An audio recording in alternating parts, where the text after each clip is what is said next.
Ever get that feeling like when you hear something and you think, okay, no way, that can't be real? Mm-hmm. That's kind of where we're going today. We're taking a deep dive into sword swallowing. Yeah. And not like the trick, like the real deal. Right. This is like an ancient practice. It is. And what's amazing is that we think of it as this kind of sideshow curiosity. But sword swallowing has been around a long time. Oh, yeah. Oh, yeah, like 4,000 years, going all the way back to ancient India. 4,000 years? Yeah. Are you serious? Yeah. It's incredible to think about, right? Something that today we think is bizarre, but back then it was just part of this whole cultural tradition. That's wild, 4,000 years. Yeah. It's like longer than people have been eating sliced bread. And there are still people today who do this, like professionally. Yeah, it's a dying art, sadly. Really? But there are still people who do this, and they've devoted their lives to it.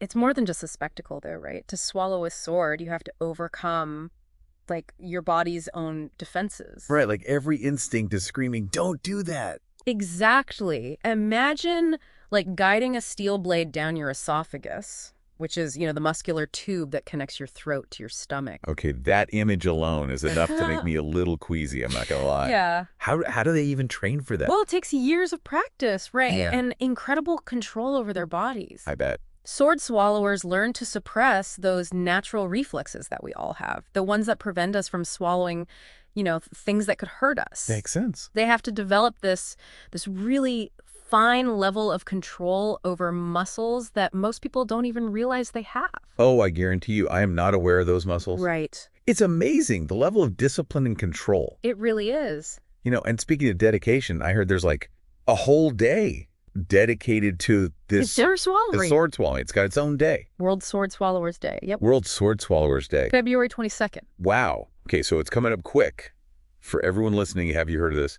World Sword Swallowers Day. Right. I mean, it's not every day you come across a celebration of something as, let's be honest, dangerous as sword swallowing. No, you're not wrong there, but what's really cool about this deep dive is that we're getting the inside scoop straight from the source. The Sword Swallowers Association International.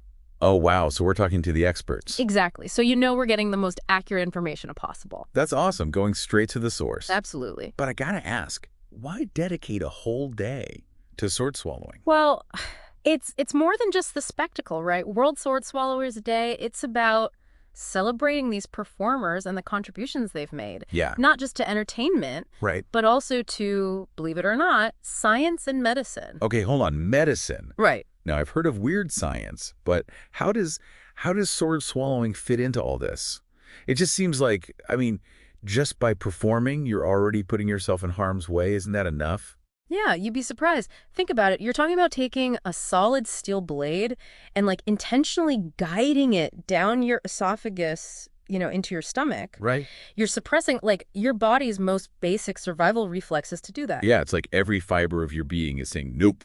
Exactly. And that alone, that's what's intrigued the medical community for ages. Yeah. And sword swallowers have actually played a really important role in some groundbreaking research. Oh, wow. Okay, now you've got me interested. What kind of research are we talking about here? Well, we can go all the way back to the 1800s when Dr. Adolf Kussmaul, he was developing the first rigid endoscope. Mm-hmm. And to do that, he needed to study the human esophagus. Right. And guess who turned out to be the perfect research subject? A sword swallower. Exactly. Okay. And it doesn't stop there. In 1906, a sword swallower actually volunteered for the first esophageal electrocardiogram, Wow. which measures the electrical activity of your heart as it relates to your esophagus. It was a major step forward in understanding how our hearts work. Okay, so we've got historical significance, we've got medical breakthroughs. It's really amazing how much more there is to sword swallowing than meets the eye. But these are all pretty old examples. Are there any more recent connections to science? Absolutely. Fast forward to 2006. Okay. The British Medical Journal, they published the first ever comprehensive medical study, all on sword swallowing. Wow, really? They analyzed everything, the mechanics, the training, the risks, even the long-term effects on the body. Wow, a whole study dedicated to sword swallowing. Yeah. That's incredible. It just goes to show even these ancient practices can still offer valuable insights for modern science. It really shows the dedication of these performers Mm-hmm. to helping us understand the human body even if it means putting themselves at risk. Yeah, exactly. And you mentioned earlier that sword swallowing is kind of a dying art. Yeah. Who are some of the people today who are keeping this tradition alive? Well, Dan Meyer's a great example. Oh. He's the president of the SSAI. Yeah. And a multiple world record holder himself. Oh, wow. He is so passionate about preserving this art. So he's not just, like, good at it. He's really dedicated his life to this. Absolutely. Dan Meyer has performed all over the world.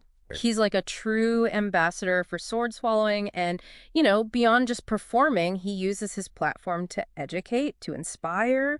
He raises awareness for swallowing disorders and just the amazing things the human body can do. It's amazing to hear about Dan Meyer and all his work. It really highlights that there's this whole other side to this. It's not just shock value.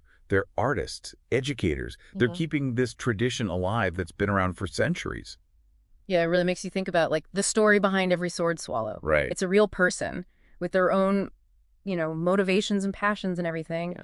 Which brings us back to World Sword Swallowers Day. Yeah. What can people expect if they go to this, like, global gathering? Well, this year, it's happening on February 22nd, 2025. Okay. At Ripley's Believe It or Not locations. Oh, really? Yeah. Ripley's Believe It or Not. That seems like a fitting venue right. for something like sword swallowing.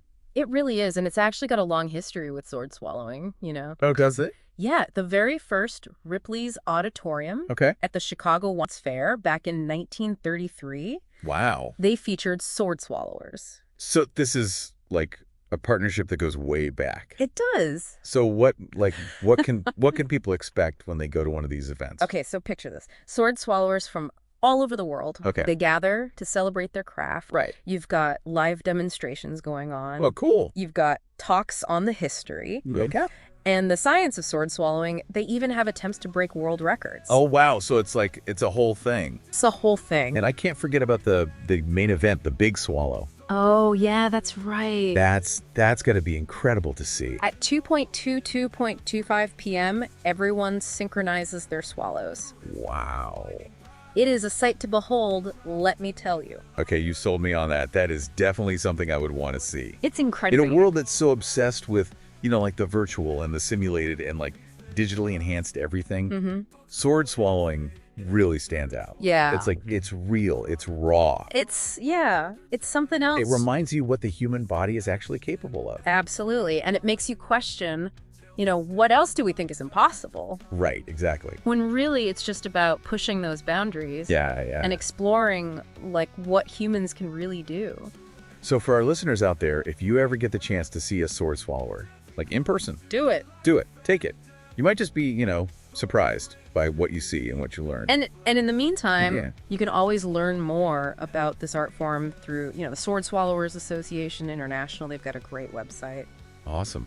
So yeah, consider this your invitation. Yeah. To dive deeper into this world. Absolutely. We've only really just scratched the surface here today. It's true. But until next time, keep exploring, keep questioning, and keep that spirit of curiosity alive. Dancing close to life and death, stories written deep in flesh, legends born in every test. Through history's winding path, crafted with an iron grasp, voices from a world gone past, echo in the feet they clasp.